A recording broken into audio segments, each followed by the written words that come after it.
হরে কৃষ্ণ। সকলকে আবারও কৃষ্ণপ্রীতি শুভেচ্ছা জানিয়ে আমাদের ধারাবাহিক শ্রীমদ্ ভগবদ গীতার ক্লাসে আপনাদেরকে স্বাগতম জানাচ্ছি। আজ আমরা শ্রীমদ্ ভগবদ গীতার অন্তর্গত চতুর্দশ অধ্যায়ের 4 নম্বর শ্লোক নিয়ে আলোচনা করব। শ্লোকটি আমাদেরকে শেখাবে কিভাবে সনাতন ধর্ম অত্যন্ত মহান ধর্ম এবং সনাতন ধর্ম সমস্ত জীবের প্রকৃত ধর্ম। সনাতন ধর্ম কোনো ভেদ তৈরি করে না, সেই বিষয় সম্পর্কে আজকের শ্লোকে বৃহৎভাবে আলোচনা করা হবে। সকলের সাথে থাকবেন, সম্পূর্ণ ভিডিও দেখবেন, অনেক তথ্য জানতে পারবেন। যদি আপনি সম্পূর্ণ ভিডিও না দেখেন অনেক বিষয় মিস করবেন। তো চলুন শুরু করে। শুরুতে ছোট্ট একটা অনুরোধ, যারা চ্যানেলে প্রথমবার এসেছেন অবশ্যই চ্যানেলটি সাবস্ক্রাইব করবেন। ভিডিওটি ভালো লাগলে অবশ্যই লাইক এবং শেয়ার করবেন এবং সারা পৃথিবীর মানুষ যাতে সনাতন ধর্মকে আদর করে গ্রহণ করে সেই জন্য প্রত্যেকে আমরা যাতে কাজ করতে পারি এই জন্য ভিডিও শেয়ার করবেন। তো চলুন শুরু করি। নম ওম বিষ্ণুপাদায় কৃষ্ণ প্রেষ্ঠায় ভূতলে শ্রীমতী ভক্তি বেদান্ত স্বামিনীতি নামিনে নমস্তে সরস্বতী দেবে গৌরবাণী প্রচারিণে নির্বিশেষ শূন্যবাদী পাশ্চাত্য দেশতারিণে বাঞ্ছা কল্পতরুর্ভশ্চ কৃপা সিন্ধু ব্যবচ পতিতানাং পাবনেভ্য বৈষ্ণবেভ্য নমো নমঃ। जय अनंत कोटि वैष्णव वृंद की जय, शिल प्रभुपाद की जय, निताय गौर सीतानाथ प्रीति प्रेमानंदे हरि बोल। हरे कृष्ण कृष्ण कृष्ण हरे हरे, हरे राम राम राम हरे हरे। ओम नमो भगवते वासुदेवाय, ओम नमो भगवते वासुदेवाय, ओम नमो भगवते वासुदेवाय। श्रीमद् भगवद गीता चतुर्दश अध्याय गुणत्रय विभाग योग श्लोक नंबर 4। सर्वजनेषु कौन्तेय मूर्तयो सम्भवन्ति या तासां ब्रह्म महतजनिरहं बीजप्रदपिता। सर्वजनेषु कौन्तेय मूर्तयो सम्भवन्ति या तासां ब्रह्म महतजनिरहं बीजप्रदपिता। হরে কৃষ্ণ। জয় শিল প্রভুপাদ কি জয়। এখন আমরা শিল প্রভুপাদ কর্তৃক এই সংস্কৃত শ্লোকের যে বাংলা ভাষানুবাদ দেওয়া হয়েছে সেই ভাষানুবাদ আমরা শ্রবণ করব। অনুবাদ: হে কন্তেয়, সকল জনিতে যে সমস্ত মূর্তি প্রকাশিত হয় ব্রহ্মরূপী জনি তাদের জননী স্বরূপা এবং আমি তাদের বীজ প্রদানকারী পিতা। আমি আরেকবার পড়ছি। হে কন্তেয়, সকল জনিতে যে সকল মূর্তি প্রকাশিত হয় ব্রহ্মস্বরূপী জনি তাদের জননী স্বরূপা এবং আমি তাদের বীজ প্রদানকারী পিতা। হরে কৃষ্ণ। জয় শিল প্রভুপাদ কি জয়। এখন আমরা শিল প্রভুপাদ কর্তৃক এই সংস্কৃত শ্লোকের উপরে যে তাৎপর্য প্রদান করা হয়েছে সেই তাৎপর্যের আলোকে এই শ্লোকটি হৃদয়ঙ্গম করার চেষ্টা করব। এই শ্লোকে স্পষ্টভাবে একটি জিনিস কিন্তু আমাদের বুঝিয়ে দিচ্ছে, সেটি হচ্ছে আমাদের সকলের পিতা পরমেশ্বর ভগবান শ্রীকৃষ্ণ। ভগবদ গীতা যারা মানেন, ভগবদ গীতা যারা মেনে নিয়েছেন, ভগবদ গীতা যাদের অন্তরের একমাত্র গ্রন্থ, আজ তাদের জন্য ভগবান শ্রীকৃষ্ণের পক্ষ থেকে এই শ্লোক আমাদের হৃদয়ঙ্গম করার চেষ্টা করতে হবে। আমাদের ভিতরে যে ভেদ বুদ্ধি আছে সেই ভেদ বুদ্ধি যাতে আর আমাদের ভিতরে না থাকে। আমরা যাতে কখনো হিন্দু, মুসলিম, খ্রিস্টান, বৌদ্ধ, শিখ, জৈন এইগুলো ভেদ বুদ্ধি না করি। এগুলি সনাতন ধর্মের কনসেপ্ট নয়।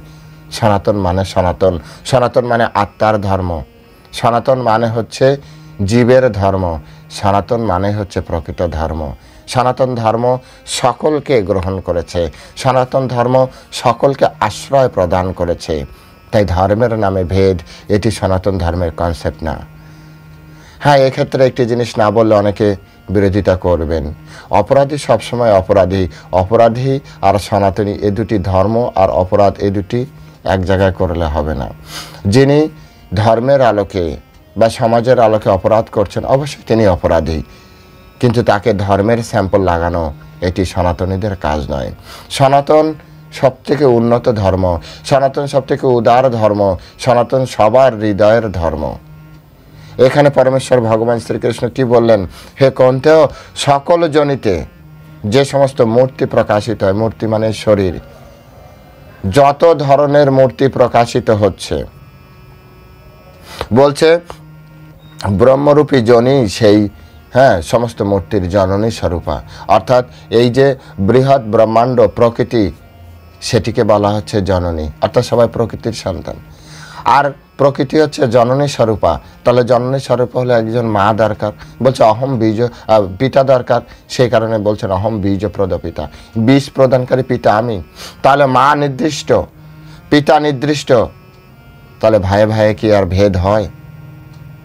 এই হচ্ছে সনাতন ধর্ম, এই হচ্ছে সনাতন ধর্মের শিক্ষা। আর এই সনাতন ধর্মের শিক্ষা আমাদের লাখো কোটি বছর ধরে আমরা হৃদয় ধারণ করে আছি। কিন্তু কলির প্রভাবে আজ আমরা কলহে জড়িয়ে গিয়েছি। আজ নিজেদের ভিতরে, আত্মীয়ের ভিতরে, যেখানে সনাতন ধর্ম আমাদেরকে শেখাচ্ছে বাসুদেব কুটুম্বকম, অর্থাৎ বাসুদেব কৃষ্ণের সন্তান হিসেবে আমরা সবাই আত্মীয়, কিন্তু আজ হায় রে কলি, কলির কি দশা, কলির জীবের কি দশা।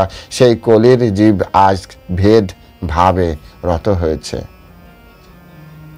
আরে আইন হওয়া উচিত অপরাধীদের জন্য, ধর্মের জন্য নয়। ধর্মের নামে ভেদ করা এটি সনাতনীদের কাজ নয়। যারা অপরাধ করছে তারা অবশ্যই অপরাধী, সেখানে আবার হিন্দু, মুসলিম, খ্রিস্টান, বৌদ্ধ, শিখ, জৈন এসব কি আছে? আইনের চোখে অপরাধী অপরাধী, কিন্তু ধর্মের নামে ভাগ, এটি সনাতনী নয়। সনাতনীদের কনসেপ্টই নাই। অন্তত যারা গীতা শুনছেন, অন্তত যারা গীতা পড়ছেন, জানছেন, বুঝছেন, এখানে দেখুন পরমেশ্বর ভগবান স্পষ্ট, সর্বজনীষু কৌন্তেয় মূর্তয় সম্ভবন্তি। সম্ভবন্তি মানে সৃষ্টি হয়। যত ধরনের মূর্তি সৃষ্টি হয়েছে, তাসাম ব্রহ্ম মহৎজনীর, তাদের মা হচ্ছে এই ব্রহ্ম। ব্রহ্ম মানে প্রকৃতি। আপনি কিভাবে ভেদ করতে পারেন এক মায়ের দুই সন্তানকে? আপনি কিভাবে ভেদ করতে পারেন এক পিতার দুই সন্তানকে? এক পিতার দুই সন্তানই, আপনার কেউ ইঞ্জিনিয়ার করছে, কেউ ডাক্তারি করছে, ভেদ হয়ে গেল। ঠিক তেমনি একইভাবে একই পিতার দুই সন্তান, তিন সন্তান, তারা আলাদা আলাদা সাবজেক্ট গ্রহণ করতে পারে, কিন্তু তার মানে এই নয় যে তাদের ভিতরে কোনো দ্বন্দ্ব হবে, তাদেরকে কখনো ভেদের দৃষ্টিতে দেখতে হবে। যদি কেউ এটি না বোঝে, তাদেরকে বোঝানোই সনাতন ধর্ম অবলম্বীদের কাজ ছিল, আছে, ভবিষ্যতে থাকবে। বলবেন কেউ বুঝতে যদি না চায়, বুঝতে না চাওয়াটা তার অপরাধ না, বুঝতে না চাওয়াটা তার সীমাবদ্ধতা। ল্যাক অফ এডুকেশন বলা যেতে পারে, লেভেল অফ ইন্টেলিজেন্সই বলা যেতে পারে। বুঝতে না পারাটা তার সীমাবদ্ধতা, কিন্তু এর মানে এই না যে তাকে অপরাধীর আওতায় ফেলতে হবে। এটা সবার জন্য শিক্ষণীয়। কেউ আমাদেরকে আলাদা দেখছে, সনাতনীদের ভেদ দেখছে, আমাদেরকে হত্যা করছে। হত্যাকারী হত্যাকারী, হত্যাকারী ধর্মের কোনো ধর্মের নয়। সনাতন ধর্মের এটি হচ্ছে শিক্ষা। সকলকে আপন ভাবা, সকলকে নিজের মনে করে নাও। কতটা? যতটা আপনি আপনার সন্তানকে ভালোবাসেন, যতটা আপনি আপনার পিতামাতাকে ভালোবাসেন, ততটাই। শিলা প্রভুপাদ বলছে, এই শ্লোকে স্পষ্টভাবে বলা হয়েছে পরম পুরুষোত্তম ভগবান শ্রীকৃষ্ণ হচ্ছে সকল জীবের পরম পিতা। আজ যখন সারা পৃথিবীর বুকে সনাতন ধর্মের এই বাণী শিলা প্রভুপাদ দীপ্ত কণ্ঠে জানিয়ে দিয়েছেন, তিনি বুঝিয়েছেন ধর্মীয়গতভাবে এবং সায়েন্টিফিক্যালি, তখন সারা পৃথিবীতে সনাতন ধর্মের জয় জয়কার সৃষ্টি হয়েছে। এমন ভাবা কখনোই উচিত নয় যে শিল প্রভুপাদ গেলেন আর বিদেশিরা তাদের ধর্ম ত্যাগ করে সবাই এই সনাতন ধর্মের পক্ষে এসে নাচানাচি শুরু করেছে। তাদেরকে বোঝাতে হয়েছে তারা প্রত্যেকে নিজস্ব কোনো আইডিওলজি, নিজস্ব কোনো সম্প্রদায়, নিজস্ব কোনো দর্শনের উপরে তাদের জীবন চলছিল। সেই চিরাচরিত দর্শন থেকে তাদেরকে বের করে নিয়ে এসে, এবং শিল প্রভুপাদ, আপনার কেউ বলতে পারবেন না যে শিল প্রভুপাদ প্রচুর অর্থ নিয়ে গিয়েছিল। শিল প্রভুপাদের না কোনো ইকোনমিক্যাল পাওয়ার ছিল, না পলিটিক্যাল কোনো পাওয়ার ছিল, না মিলিটারি কোনো পাওয়ার ছিল। অর্থাৎ বাহুবল, সামরিক বল, অর্থবল, জনবল কোনো বলই ছিল না, তার ছিল কৃষ্ণ বল, চৈতন্য বল, তার গুরুদেবের আশীর্বাদ বল। তিনি শুধু সনাতন ধর্মকে অ্যাজ ইট ইজ রিপ্রেজেন্ট করেছেন। আর তখন মানুষ বুঝতে পেরেছে সনাতন ধর্ম পৃথিবীর সবথেকে শ্রেষ্ঠ ধর্ম, যে ধর্মের ভিতরে আমরা সবাই আশ্রয় নিতে পারি। তাই আজ সকলে, জাতি, ধর্ম, বর্ণ নির্বিশেষে সকলে শ্রীকৃষ্ণের চরণে আত্মসমর্পণ করার চেষ্টা করছে। সারা পৃথিবী যখন সনাতন ধর্মের দিকে ঝুঁকছে, আর তখন ভারতবর্ষে যদি এরকম হয় ধর্মের নামে ভেদের, তাহলে বাইরে যারা ধর্মীয় কারণে যারা সনাতন ধর্মের দিকে এগোচ্ছে, তাদের দৃষ্টিভঙ্গি আমাদের প্রতি কেমন হবে? প্রশ্ন থাকলো প্রত্যেকটা বিবেকবান মানুষের প্রতি। সারা পৃথিবীর মানুষকে আপনি কিভাবে আশ্রয় দেবেন যদি নিজেদের ভিতরে, নিজেদের দেশে, নিজেদের পরিবারের ভিতরে আমরা যদি ধর্ম নিয়ে ভেদ করি? তাই এই দর্শনকে, সনাতনী দর্শনকে প্রথমে বোঝার চেষ্টা করতে হবে, তারপরে প্রচার করতে হবে। সনাতন মানে শুধু সনাতনী নয়, সনাতন মানে সনাতন ধর্মের শাস্ত্র, সনাতন ধর্ম যেভাবে বলেছে। সনাতন মানে হচ্ছে সনাতন ধর্মের অ্যাজ ইট ইজ প্রচার। নিজে আচরি ধর্ম করহ প্রচার। সনাতন ধর্ম মানে এটি।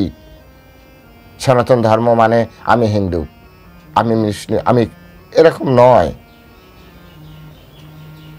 যারা নিজেরা ধর্ম জানে না, তারাই হয়েছে ধর্মের ধ্বজাজ, তারাই হয়েছে ধর্ম রক্ষক। শুধু নাম দেখে, টাইটেল দেখে ধর্ম নির্ধারণ হয় না, এটি সম্ভব নয়। এক হচ্ছে আত্মার ধর্ম, যেখানে আত্মার অস্তিত্ব আছে তারা সবাই সনাতনী। 2 নম্বর বাহ্যিক, সেটি হচ্ছে কোন ফিলোসফি তারা গ্রহণ করেছে। ফিলোসফিক্যালি যদি দেখা হয় তাহলে সকলকেই দেখতে হবে। একজন ব্যক্তিকে আপনি যখন মুসলিম বলছেন, খ্রিস্টান বলছেন, তাদের ভিতরে অর্গান দেখুন এক, আমার আপনার এক। তাদের চোখ, নাক, কান, মুখ সবই এক। তাদের ব্লাডের কালার আমাদের ব্লাডের কালার এক। তারাও পৃথিবীর বাসিন্দা, আমরাও পৃথিবীর বাসিন্দা। পার্থক্য হচ্ছে তাদের ফিলোসফিতে। আমরা সনাতন ধর্মের ফিলোসফিকে অ্যাজ ইট ইজ মান্যতা দিয়েছি, আর তারা মান্যতা দিচ্ছে না। একইভাবে এটাকে আপনি ব্রডভাবে চিন্তা করুন। আজ আমাদের ধর্মেও আমরা যারা সনাতনী ভাবছি, তাদের মধ্যেও যারা সনাতন ধর্মের ফিলোসফিকে, যারা এই দর্শনকে, যারা ভগবদ্গীতাকে মান্যতা দিচ্ছে না, যাদের ঘরে রেগুলার ধর্ম এই ভগবদ্গীতা পড়ানো হচ্ছে না, ভাগবতম পড়ানো হচ্ছে না, তাদেরকে আপনি কি বলবেন? তাদেরকে কিভাবে আপনি হিন্দু বলবেন? একটা সম্প্রদায় আছে যারা সনাতন ধর্ম পড়ছে না, তাদেরকে আপনি খ্রিস্টান বলছেন, মুসলিম বলছেন, তাদেরকে আপনি শিখ বলছেন, তাদেরকে জৈন বলছেন, তাদেরকে আমি জানি না, মানে আরো অনেক যেগুলি আছে, তাদেরকে বলছেন এরা সনাতনী না। ধরে নিন, যদিও শিখ, জৈন, বৌদ্ধ এরা সনাতনীদের পার্ট। কিছু সম্প্রদায় আছে যারা মোটেই সনাতনীদের, মানে এর ধারাছোঁয়ার বাইরে আছে। কিন্তু আমার প্রশ্নটি হচ্ছে স্পেসিফিক। আমার প্রশ্নটি হচ্ছে যারা সনাতনীর টাইটেলধারী, সনাতনীর নিজেকে সনাতনী বলে, হিন্দু বলে, কিন্তু প্রতিদিন গীতা পাঠ করে না, গীতার এই সূক্ষ্ম বিচার বুঝতে পারে না, বোঝার চেষ্টা করে না, তাদেরকে আপনি কি বলবেন? তাদেরকে কোন ধর্মের বলবেন?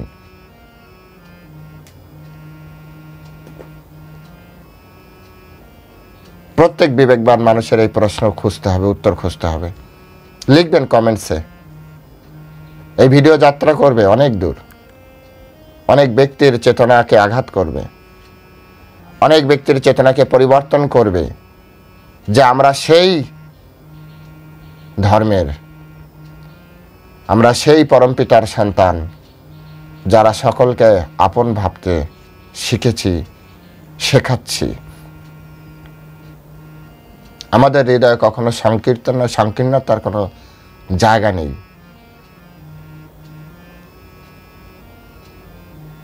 সুতরাং প্রত্যেকে বুঝতে হবে, এই শ্লোকের মর্মার্থ বুঝতে হবে। এই শ্লোকে পরমেশ্বর ভগবান তিনি নিজে বলছেন আমি পরম পিতা। আর এই যে বিশাল বড় ব্রহ্মাণ্ড, ব্রহ্মস্বরূপা প্রকৃতি, এই প্রকৃতি হচ্ছে মা স্বরূপা। পিতা মাতা না হলে সন্তান জন্ম হয় না, এটা একটা সায়েন্স, এটাও এখানে সায়েন্টিফিক্যালি প্রুভড হয়ে গেল। বিনা পিতা বিনা মাতা সন্তান উৎপন্ন হওয়া সম্ভব নয়। বলবেন কিনা এখন ল্যাবরেটরিতে হচ্ছে, একটাও সন্তান তৈরি করা সম্ভব নয় বিনা পিতা বিনা মাতা। গীতায় বলেছে, মানে এটাই লাস্ট কথা। পিতার স্পাম না নিয়ে তৈরি করে দেখা একটা সন্তান। ভগবৎ সৃষ্ট এই মনুষ্য শরীরকে সম্পূর্ণরূপে ব্যবহার না করে, কোনো রকম শরীর থেকে কোনো কিছু না নিয়ে একটা জীব তৈরি করে কেউ দেখাক, তবে বুঝবো হ্যাঁ ল্যাবরেটরিতে কিছু তৈরি করছে। এটা যেভাবে আপনারা চিন্তা করেন এটা এত সহজ নয়। সন্তান তৈরি করতে গেলে পিতামাতা অবশ্যই দরকার হবে, এটা সায়েন্স। সে আপনি যে প্রজাতিরই সন্তান তৈরি করতে চান অবশ্যই পিতামাতার দরকার। প্রকৃতি এইভাবে তৈরি, ভগবান সিস্টেম এইভাবে তৈরি করেছে। বলুন তাহলে দক্ষের মার নাম তো আমরা জানি না, দক্ষের পিতা তো জানি ব্রহ্মা, মানসপুত্র বলা হয় ওদেরকে। ওনাদের ওই ক্ষমতা ছিল, আমাদের যদি কারো ওই ক্ষমতা থাকে সেও করবে। যেমন অনেকে করছে না, টেস্ট টিউব বেবি করছে, অনেকে অ্যাডপ্টেড সন্তান নিচ্ছে, যার যেমন ক্ষমতা। কিন্তু তথাপি প্রত্যেকটা জীবের পিতা এবং মাতা নির্দিষ্ট আছে, হয়তো পরিচয় জানা নেই কিন্তু আছে।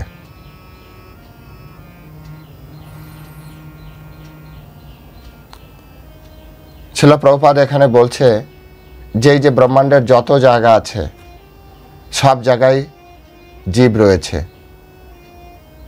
শুধু যে পৃথিবীতে এমন নয়, কিন্তু সবাই সনাতনী। চন্দ্র লোকের জীব আছে, সূর্য লোকেও জীব আছে, পাতাল লোকে জীব আছে, জলের মধ্যেও জীব আছে, মাটির মধ্যেও জীব আছে, মঙ্গল গ্রহেও জীব আছে, ধ্রুব লোকেও জীব আছে, এমনকি ব্রহ্মলোকেও জীব আছে।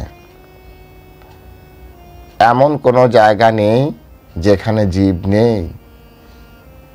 প্রত্যেকটা জীব যে মানুষের মতো হবে এমন নয়। স্বর্গলোকেও জীব আছে, স্বর্গের দেবতারা আমাদের মতো নয়, হয়তো স্ট্রাকচারালি আমাদের মতো, মানে শেপ মানুষের মতো, কিন্তু 100% আমাদের মতো রক্ত মাংস, তারপরে আমাদের যে পঞ্চভৌতিক শরীর, সে পঞ্চভৌতিক শরীরে যেটার পরিমাণ যতটা বেশি, তাদের যে সেম ইসে আছে, পরিমাণে আছে, এমন নাম হতে পারে। প্রত্যেক গ্রহের শরীর তৈরি হয় ওই গ্রহে থাকার জন্য, ওই গ্রহের উপাদান এবং ওই গ্রহের অনুপাতে তৈরি হয়, কিন্তু শরীর আছে, জীব আছে। যেমন একটা সিম্পল উদাহরণ দেওয়া যেতে পারে, আমাদের এই পৃথিবীতে বলা হচ্ছে 75% জল, আমাদের শরীরেও দেখুন 75% রক্ত, রক্তের ভিতরে 75% রক্তরস বা জলীয় পদার্থ, যাতে আমরা সারভাইভ করতে পারি এখানে। এইভাবে যদি বিচার করেন তাহলে আমাদের প্রত্যেকটা জায়গায় আমরা একটা মিল দেখতে পারবো আমাদের এই পৃথিবীর জন্য। আমাদের শরীর ঠিক একইভাবে যারা সূর্যলোকে থাকে, সূর্যলোকে যে পদার্থ পুরো সূর্যলোক তৈরি, সেই মেজরিটি % পদার্থ দ্বারাই ওই সূর্যলোকের বাসিন্দাদের শরীর তৈরি, যার জন্য সূর্যের যত তাপ হোক না কেন তা তাদের কোনো অসুবিধা করতে পারে না। তাদের সেই ধরনের ক্যাপাসিটি রয়েছে, সেই ধরনের শরীর সেইভাবে তৈরি রয়েছে। যেমন জলের ভিতরে যদি আমরা যে বসবাস করি, আমাদের স্কিনে বিভিন্ন ধরনের প্রবলেম তৈরি হবে, আমরা বেশিক্ষণ থাকতে পারবো না, জলে আমাদের প্রবলেম তৈরি হবে। কিন্তু মাছ বংশ পরম্পরায় ওখানে জন্ম ওখানেই মরছে, তাদের শরীরে কোনো ধরনের প্রবলেম তৈরি হচ্ছে না। ওদের শরীর ওদের ওইভাবে তৈরি রয়েছে, ওদের স্কিনের উপরেও এক ধরনের জলীয় পদার্থ এমন কিছু রয়েছে যা ওদের জলের ওই সমস্যা থেকে তাদেরকে রক্ষা করতে পারে। ঠিক একইভাবে প্রত্যেকটা গ্রহে জীব আছে, সেই গ্রহের জীব সেই গ্রহের যেভাবে বসবাস করতে পারে সেই গ্রহের মানে অনুপাতে তাদের শরীর তৈরি, কিন্তু প্রত্যেক গ্রহে জীব আছে, প্রত্যেক জায়গায় জীব আছে। এমন চিন্তাই করা উচিত না যে শুধু পৃথিবীতে জীব আছে। পৃথিবীতে অত্যন্ত ক্ষুদ্র একটি জায়গা, অত্যন্ত ক্ষুদ্র একটি জায়গা, বিশাল ব্রহ্মাণ্ডের তুলনায় পৃথিবী অত্যন্ত ক্ষুদ্র জায়গা। শুধু এখানেই জীবের অস্তিত্ব আছে এমন নয়, প্রত্যেকটি গ্রহে আছে। তাই আমাদের এটি বিচার করতে হবে, এই যত যত জীব আছে এই সব হচ্ছে ভগবান শ্রীকৃষ্ণের সন্তান। এই কথা শুধু গীতাতে নয়, চৈতন্য চরিতামৃতেও বলা হচ্ছে, জীবের সম্মান দিবে জানি কৃষ্ণ অধিষ্ঠান। প্রত্যেক জীবের মধ্যে ভগবান কৃষ্ণ রয়েছেন, তাই প্রত্যেক জীবকে সম্মান দিতে হবে, প্রত্যেক জীবকে সম্মান দিতে হবে। আমাদের চিন্তা করতে হবে প্রত্যেকটা জীব পরমেশ্বর ভগবানের সন্তান, প্রত্যেক জীব পরমেশ্বর ভগবানের সন্তান এবং তার মধ্যে পরমেশ্বর ভগবান রয়েছেন। আমরা শুধু কথার কথা বলি যত্র জীব তত্র শিব, তাহলে শিবকে যতটা সম্মান দিচ্ছি ততটা কি জীবকে সম্মান দিচ্ছি? না।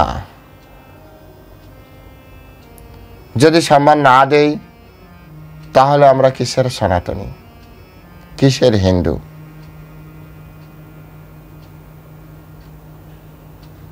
আপনারাই বিচার করে দেখুন, প্রত্যেক জীব তার নিজের নিজের কর্মফলে এই জড়জগতে এসেছে, আপন আপন কর্মফল নিজেই ভোগ করছে। আপনি কেন তাকে ভেদ দর্শন করে আপনি তাদের কর্মফলের সাথে নিজেকে যুক্ত করছেন?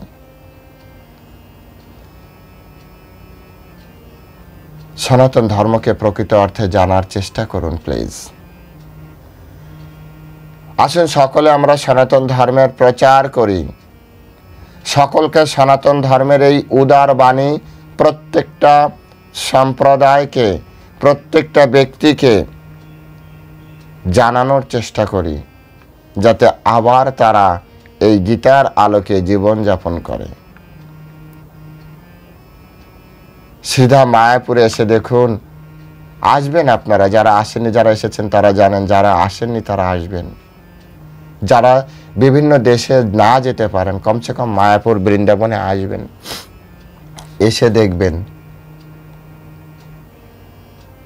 ধর্ম বর্ণ জাতি দেশ কাল শারীরিক গঠন সব কিছুর ঊর্ধ্বে যে তারা কিভাবে কৃষ্ণ চেতনায় লীন হয়ে গিয়েছে। এই হচ্ছে প্রকৃত সনাতন ধর্মের প্রচার, এই হচ্ছে প্রকৃত সনাতনী, এই হচ্ছে প্রকৃত সনাতনী। তাই সনাতনী বা হিন্দুদেরকে এইভাবে দেখতে হবে যে আপনি প্রকৃত অর্থে সনাতন ধর্ম অবলম্বী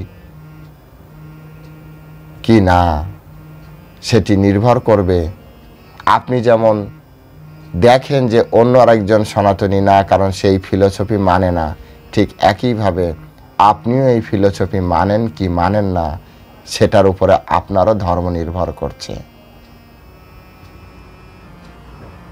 আমরা অবাক হয়ে যাই যখন ভারতবর্ষে থেকে ভগবান শ্রীকৃষ্ণকে নিন্দামন্দ করা হয়, তথাপি তারা সনাতনী বলে বেঁচে যায়। অবাক হয়ে যাওয়ার মতো ঘটনা।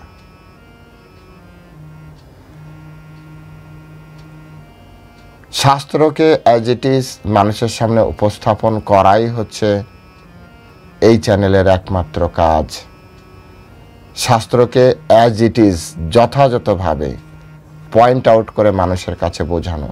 যেমন এখানে বলা হচ্ছে অহম বীজ প্রদপিতা, স্পষ্টতই বোঝাচ্ছে যে যত যত সম্ভবন্তী মূর্তায়া, যত যত শরীর আছে, যত যত জীব আছে, সবার পিতা হচ্ছে পরমেশ্বর ভগবান। এক কথায় উত্তর,